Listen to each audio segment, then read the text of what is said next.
Iran is currently doing something way more damaging than attacking the US directly. It's going after the dollar. You see, they have a very specific plan. Apply pressure to America using this little opening known as the Strait of Hormuz, a choke point that 20% of the world's oil passes through every single day. Now, the situation keeps shifting. Some days the strait seems open, some days it's not. And even when it's open, nobody can quite agree on what that actually means or who's actually in control. But honestly, whether it's open or closed on any given day almost doesn't matter. Because the real leverage Iran has isn't military, it's financial. They've been selectively letting ships through, but only those paying in Chinese yuan or even Bitcoin. And that matters because it's a direct attack on the system that controls everything: prices, energy, and even government policy. It's known as the Petrodollar, which basically means oil around the world is bought and sold in US dollars.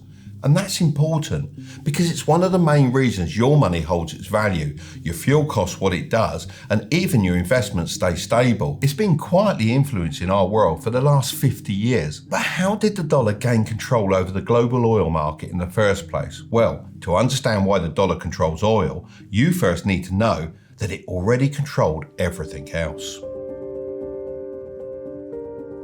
After World War II, the US was the only major economy left standing. Europe was in ruins, Japan was shattered, but American factories were untouched. So in 1944, the world sat down and made a decision that global trade would be built around the US dollar. This was called the Bretton Woods Agreement, and it made the dollar the world's reserve currency, which meant every country on earth needed to hold dollars to do business internationally. At the time, the dollar wasn't just paper. You could literally hand it to the US government and exchange it for gold. That status held for decades until 1971, when President Nixon made an announcement ending the gold standard, which unlinked the dollar from gold.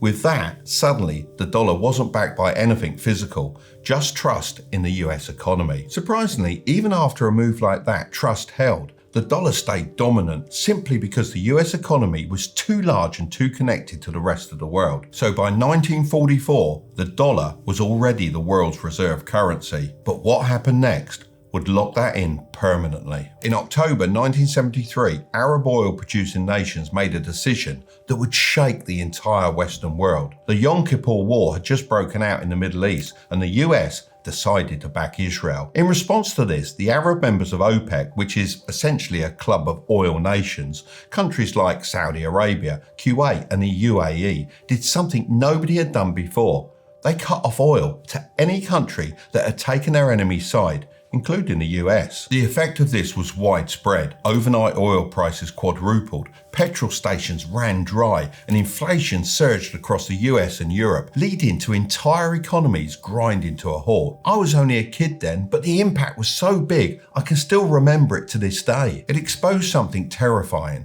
The US was completely dependent on oil it had no control over. So President Nixon's administration did what America does best and made a deal. They sat down with Saudi Arabia, which was currently the largest oil producer in the world, and offered something irresistible: full US military protection for the Saudi regime in exchange for one thing. Saudi Arabia would sell its oil exclusively in US dollars. The other OPEC nations quickly fell in line, and just like that, the petrodollar system was born. The Gulf states then built entire civilizations on the back of this agreement: skyscrapers, airlines, sovereign wealth funds, and the US got something just as valuable: a reason for every country on earth to keep holding dollars. But why is that such a big deal? Well, think about what this means in practice. Every country on earth needs oil to function. For their factories, transport, and electricity, oil is the key to all of it. And after 1973, the only way to buy that oil was in US dollars. That meant Japan, Germany, South Korea, and every other major economy had no choice but to stockpile dollars, just to keep their lights on. And when the entire world is constantly buying your currency, it just keeps getting stronger. This gave the US something no country had ever had before: the ability to borrow money cheaply for as long as the system held. I mean, fast forward to 2026 and America's debt has surpassed $39 trillion and the system is still holding. But this deal also had another benefit that directly strengthened the dollar. You see, the oil producers in the Gulf now had billions of dollars flowing in every single year and they needed somewhere to put it. What they did with that money is what made the whole system nearly impossible to escape. Now, if you watch my other channel, you'll know the first rule of building wealth is to never let your money sit doing nothing. The Gulf states understood this better than anyone else as they took their oil revenues and pumped them straight back into the US economy by firstly buying up government bonds and treasuries and eventually snapping up stakes in some of the biggest companies in the world. This created an infinite money loop. Let me explain. Countries bought oil in dollars. Oil producers earn dollars. Oil producers invest those dollars back into America, America stays funded, the dollar stays dominant, and everyone keeps buying oil in dollars. Today, Gulf sovereign wealth funds collectively manage somewhere between $4 and $5 trillion in assets, and a huge portion of that traces directly back to petrodollar revenues. This was a great deal for everyone. It kept US borrowing costs low, the dollar strong, and the Gulf states rich. But the whole system rested on a single condition. America had to keep its promise, military protection for the Gulf and stability for the region. And for 50 years, it did exactly that, until 2026. A short time ago, the United States military began major combat operations in Iran. Explosions rocked multiple cities across Iran, including its capital, Tehran. The US alone striking more than 1,000 targets. In the days before the conflict broke out, Gulf state leaders were flying to Washington personally trying to stop what was coming, because they understood better than anyone else that the petrodollar was already cracking, and this war could mark the end to the arrangement that had kept the whole world stable for 50 years. You see, for years leading up to this, the US had started doing something that made the rest of the world very nervous. If America didn't like what you were doing, it could lock you out of the dollar entirely. I'm talking sanctions, frozen assets, essentially cutting you off from the global banking system overnight. And when countries like Russia, Venezuela and Iran watched this happen to others, they started asking a very uncomfortable question. What's stopping America from doing that to us? To protect their own interests, Russia started settling oil trades with China in yuan.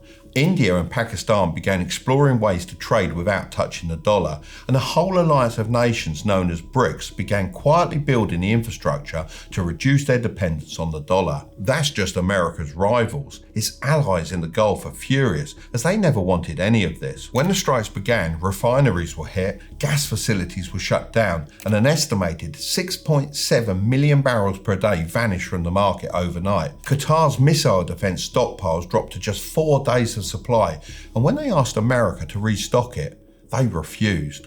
And this wasn't even the first time. Back in 2019, Iranian drones struck Saudi oil facilities directly, and America did nothing. So when this war came, the Gulf states weren't just caught in the crossfire, they were dragged into an escalation nobody had asked for and nobody wanted. A well-known Dubai billionaire even posted a lengthy open letter on X aimed at Trump, asking why the Gulf should bear the consequences of a war they had no part in starting. The statement went viral, but was deleted within days. The post might be gone, but the feeling didn't go away. For the first time in 50 years, America's closest allies in the region were asking, why are we still selling our oil in dollars for a country that won't even protect us? America didn't just fail to stop this, it actually caused it, and in doing so, handed Iran the perfect opportunity to respond. Because when America struck, Iran had already decided exactly what it was going to do.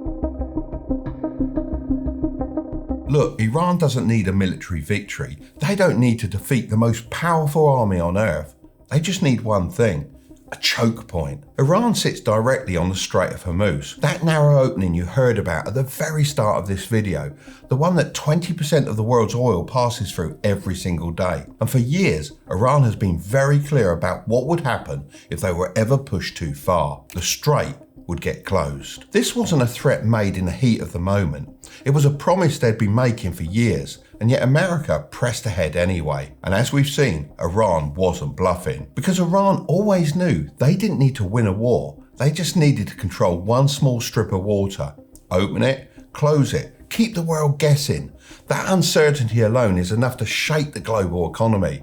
And that power, that ability to turn the tap on and off whenever they choose, was always their greatest weapon. And with the world already turning away from the dollar, the timing couldn't have been more perfect. So what does Iran controlling the strait do to the dollar? Well, think back to that infinite money loop. Countries buy oil in dollars.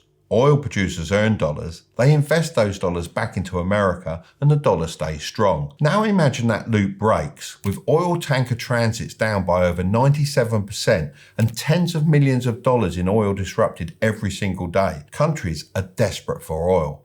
And because oil is priced in dollars, they need dollars fast. So they start selling their US government bonds to get them. Currently, foreign holdings of US treasuries have dropped to their lowest level since 2012. And as everyone sells, the price of that debt falls, which means the interest rate America has to pay on it starts climbing. This is important as it can lead to a negative spiral. As higher interest rates mean bigger deficits mean America has to borrow more. More borrowing pushes rates even higher, and the very system that has funded American dominance for 50 years starts eating itself. But here's what makes this moment truly terrifying. This isn't just bad luck or collateral damage from a war that got out of hand.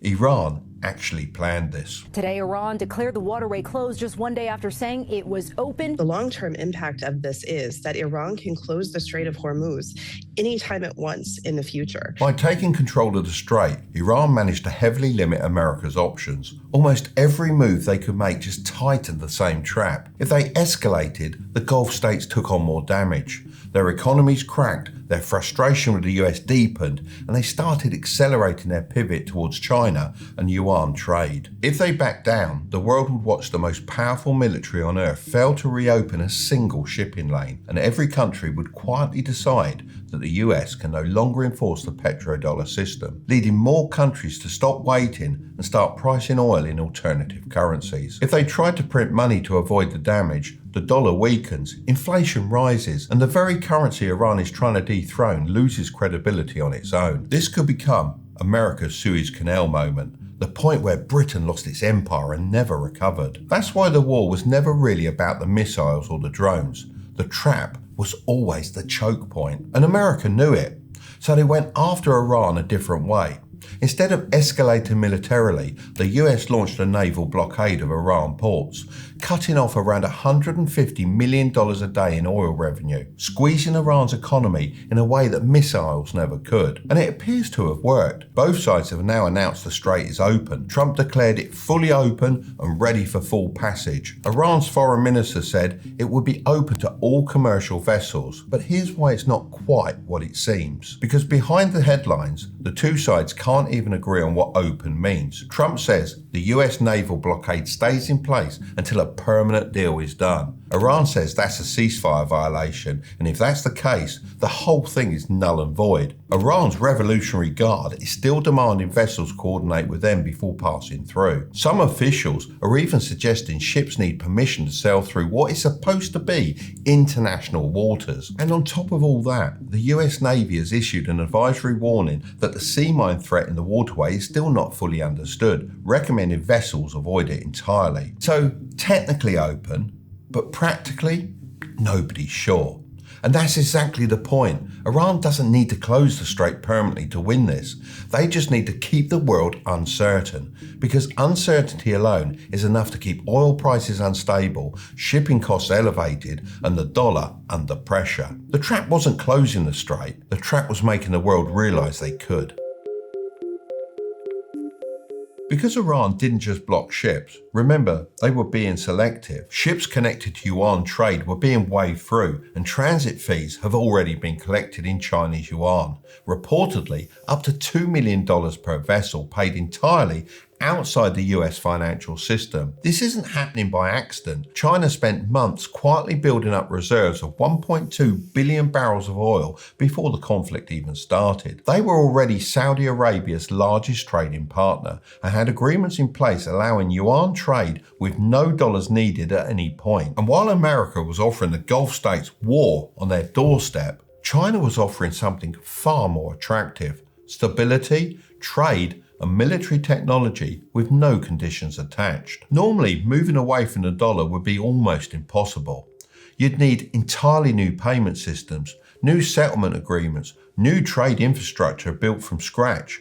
But China has already built all of that, quietly, over years, while nobody was paying attention. The pipes were already laid. The world just needed a reason to turn on the tap, and Iran just gave them one. And the shift is already underway. Gulf sovereign wealth funds are quietly diversifying away from US assets. Saudi Arabia is deepening its defense ties with China. Every yuan transaction that passes through the strait normalizes an alternative that barely existed 5 years ago. Don't get me wrong, it's not a dramatic collapse, it's a gradual rebalancing.